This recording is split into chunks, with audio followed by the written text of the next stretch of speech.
Right now, the United States is not launching new airstrikes. It is not deploying ground troops. It is doing something far quieter, but potentially far more disruptive. It is preparing to blockade Iran.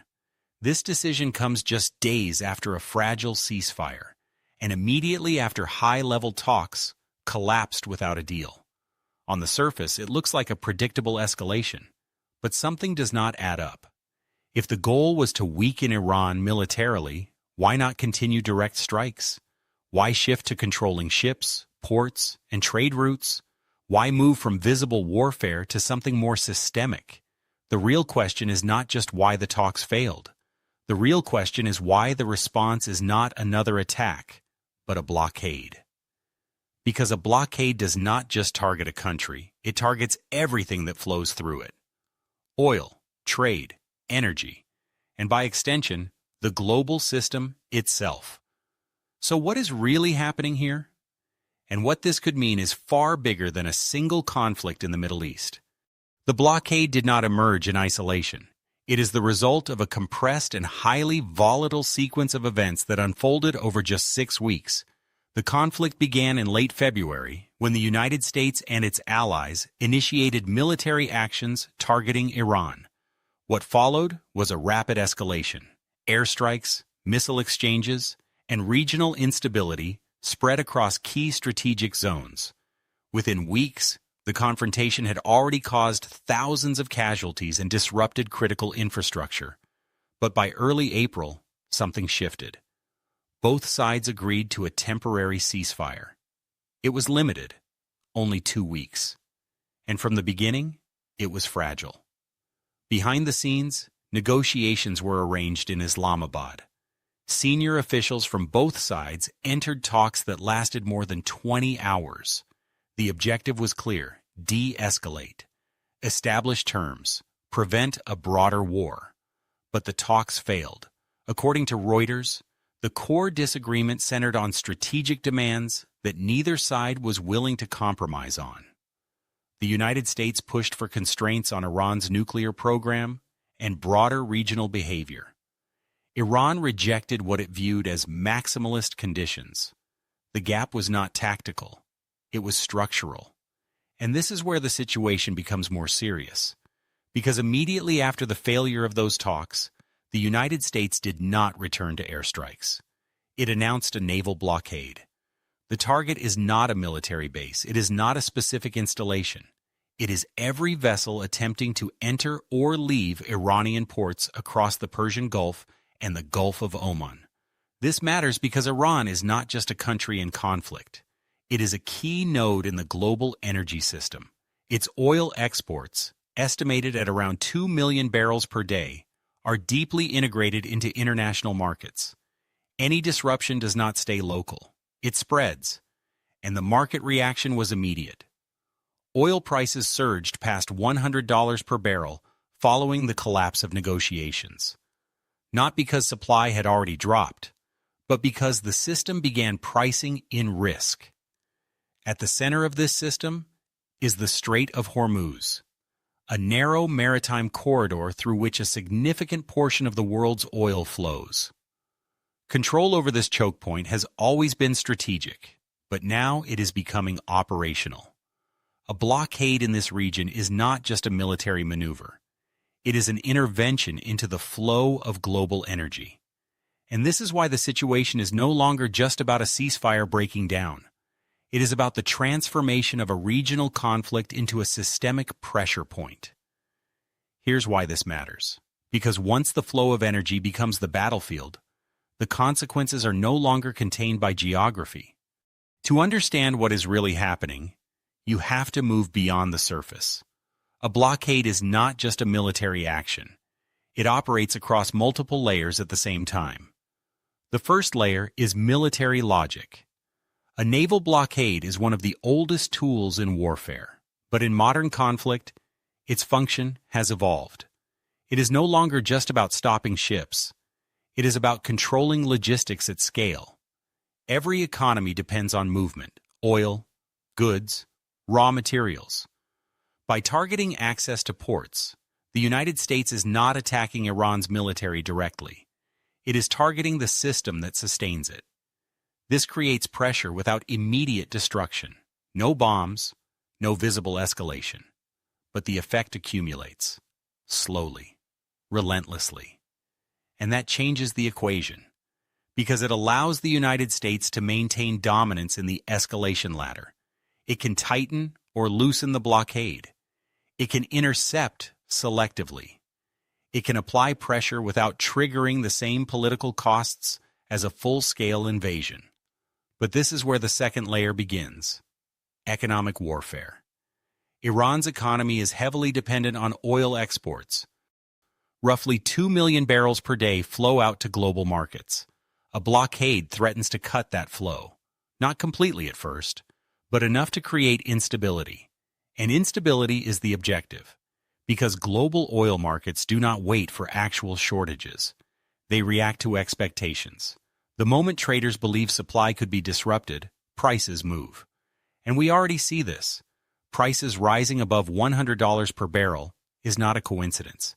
It is a signal that the market understands what this blockade could become. And this is where the pressure expands beyond Iran. Higher energy prices ripple through every economy. Transportation costs rise, manufacturing costs rise, inflation pressure builds. What begins as a regional military decision starts to reshape global economic conditions. But there is a third layer, and this is the most important: strategic signaling.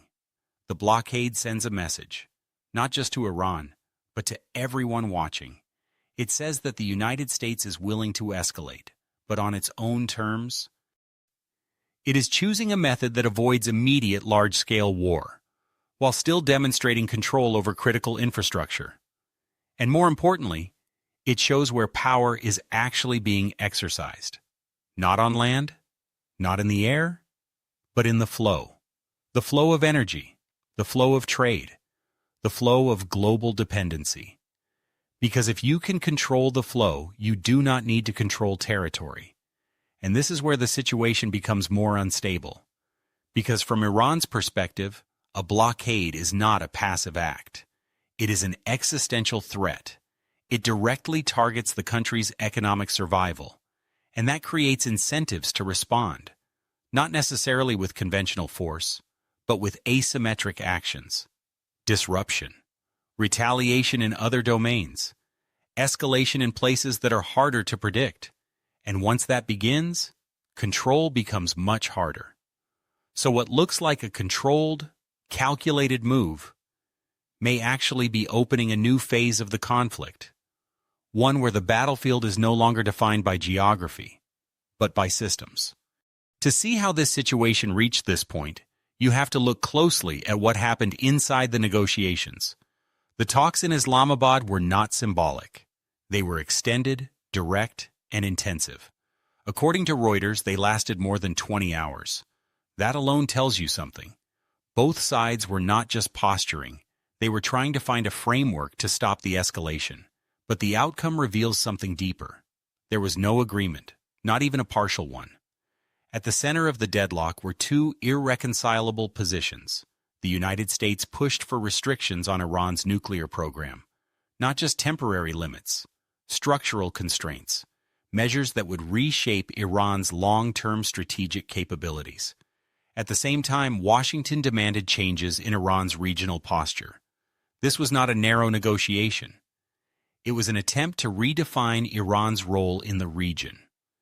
Iran rejected these demands. From Tehran's perspective, accepting those conditions would mean giving up leverage, not just in this conflict, but in every future negotiation. Reuters describes these demands as maximalist in the eyes of Iran, and that word matters, because it signals that the disagreement was not about details. It was about sovereignty and strategic identity. This is where the case becomes critical. Because when negotiations fail at that level, the next move is not random. It is structural. And the blockade is exactly that. It is not a reaction to a single event. It is the continuation of the same pressure, but through a different channel. Instead of forcing concessions at the negotiating table, the United States is now attempting to force them through economic and logistical constraints.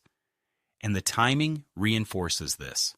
The blockade was announced immediately after the talks collapsed. There was no cooling-off period, no gradual escalation. This suggests that the option was already prepared in advance.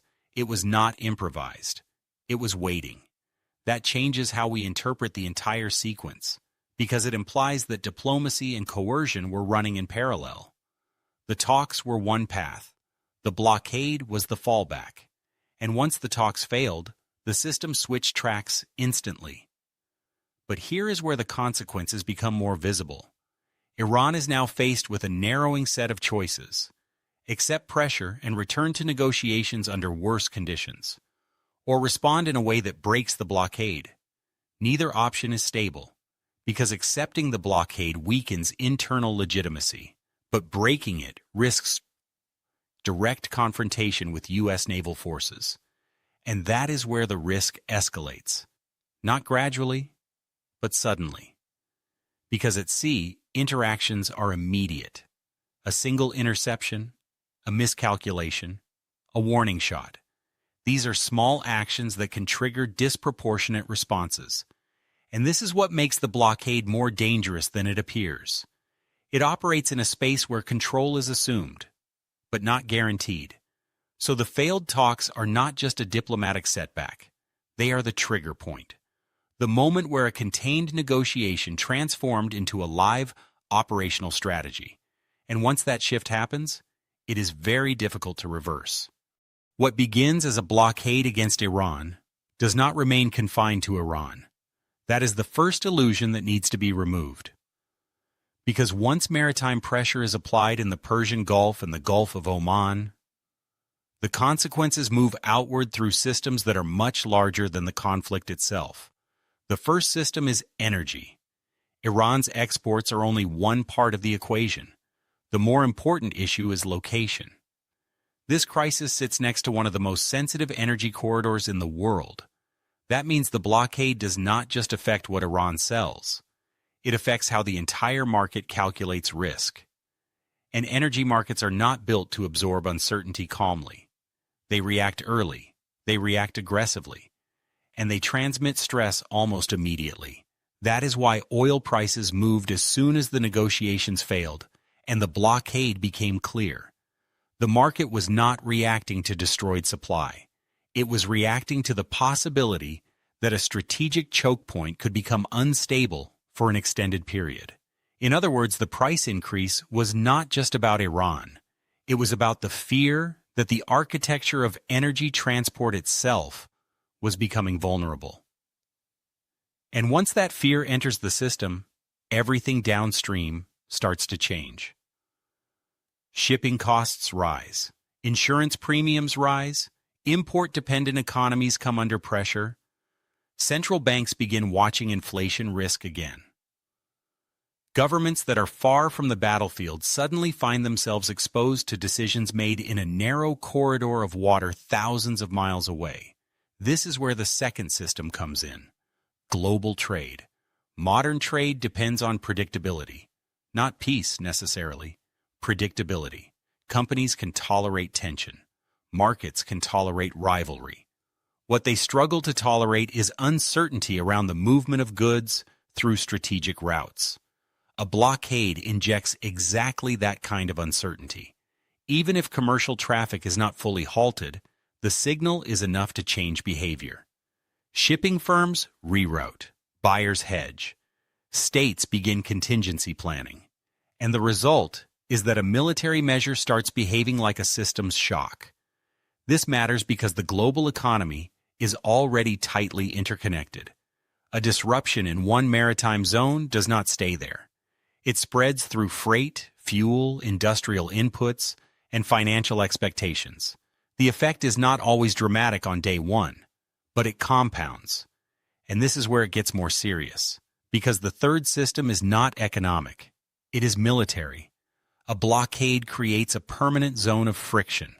Naval assets remain in proximity. Surveillance intensifies.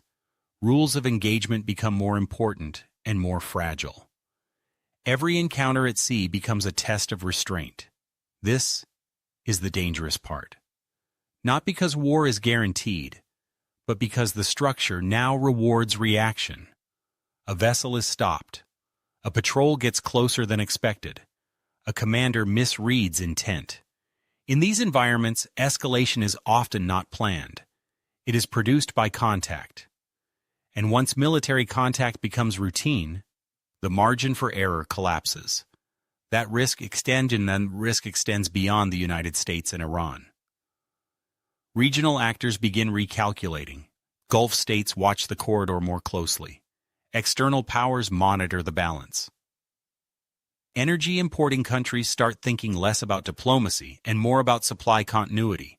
The conflict begins to pull distant actors into its logic, even if they never enter the battlefield directly. This is how regional crises become international stress tests, not always through alliances, not always through formal declarations, but through dependency. Dependency on oil, dependency on open sea lanes, dependency on a system that works only when major powers choose not to weaponize its pressure points too aggressively. And that is the deeper impact of this blockade. It reveals how much of the global order still depends on narrow routes, fragile assumptions, and controlled restraint. The moment one of those assumptions breaks, the system does not collapse all at once. It starts bending, quietly, unevenly. Then all at once, everyone realizes the pressure was larger than it looked. So this is no longer just about whether Iran can withstand pressure.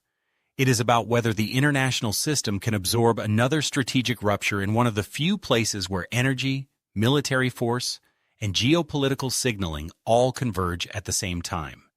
And that is why this blockade matters far beyond the ships it stops. At this point, the blockade looks like a response, a reaction to failed negotiations, a tool to pressure Iran. But if you step back, a different pattern begins to emerge. This is not just about forcing a concession. It is about redefining where power is applied. For decades, power in conflict was measured in territory. Who controls land? Who holds cities? Who dominates airspace? But what we are seeing now suggests a shift. Control is no longer centered on geography alone. It is centered on flow, the flow of energy, the flow of goods, the flow of economic stability. And this is the critical insight, because the blockade does not need to occupy Iran. It does not need to destroy infrastructure at scale. It only needs to interrupt movement. And in a system that depends on continuous movement, interruption is enough. This changes the nature of leverage. Instead of overwhelming force, the strategy becomes selective pressure, applied at points where the system is most sensitive. Ports, shipping lanes, energy corridors, these are not traditional battlefields, but they are where modern power concentrates. And this is why the blockade matters beyond its immediate objective. It demonstrates that in a highly interconnected world, control over key nodes can be more effective than control over territory. You do not need to win everywhere. You need to influence the places where everything passes through. But this is where the situation becomes more unsettling, because this logic does not belong to one country. It is a model, and once a model is proven effective, it can be replicated. Other powers are watching, not just the outcome, but the method. How pressure is applied without triggering full-scale war.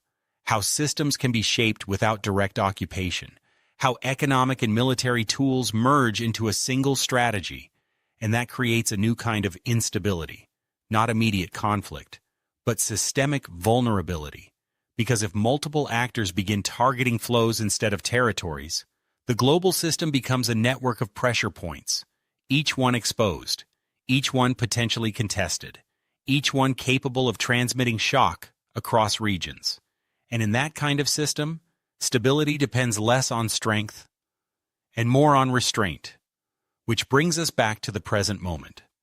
The blockade is not just a move against Iran. It is a signal about how power will be used going forward, quietly, indirectly, but with consequences that extend far beyond the immediate target. And that raises the final question. If control over flow is the new center of power, Then what happens when that control is challenged? What we are seeing right now does not look like a decisive moment. There are no large-scale offensives, no dramatic breakthroughs, no clear resolution. Instead, there is pressure, sustained, calculated, expanding outward in ways that are difficult to measure in real time. The blockade sits at the center of that pressure. On paper, it is a controlled move. It avoids immediate escalation. It creates leverage without direct confrontation. It leaves room for negotiation to resume. But in practice, it introduces a new layer of instability into a system that is already under strain. Because once a blockade is in place, time starts working differently. Every day without resolution increases economic pressure. Every interaction at sea increases the risk of miscalculation. Every signal sent by one side is interpreted and often misinterpreted by the other. And this is where the situation becomes uncertain. The blockade could succeed in forcing Iran back to the negotiating table under new conditions. It could stabilize into a long-term pressure mechanism. Or it could trigger a response that neither side fully intends, but neither side can easily control. That is the nature of this kind of strategy. It operates in the space between war and peace. And in that space, outcomes are rarely predictable. But the larger implication is harder to ignore. This is not just a moment in a single conflict. It is a demonstration of how power is being applied in a world where systems are tightly connected and deeply dependent on continuous flow. And that means the real impact may not be immediate. It may unfold slowly, through markets, through supply chains, through shifting assumptions about security and control.